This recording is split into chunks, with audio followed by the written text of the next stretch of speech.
How to hide like and share counts on Instagram. Hey guys, in today's video, I'm going to show you how to hide like and share counts on Instagram. So, make sure to watch till the end and let's get started. First, open the Instagram app.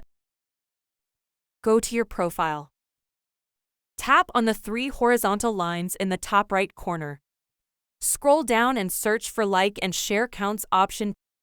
Tap on it here. Turn on the toggle button to hide counts for all posts. For a single post, tap the three dots on the post and select Hide Like Count or Hide Share Count. Now both counts will be hidden for that post. If you change your mind, follow the same steps to undo it. You can still see your own post like and share counts privately.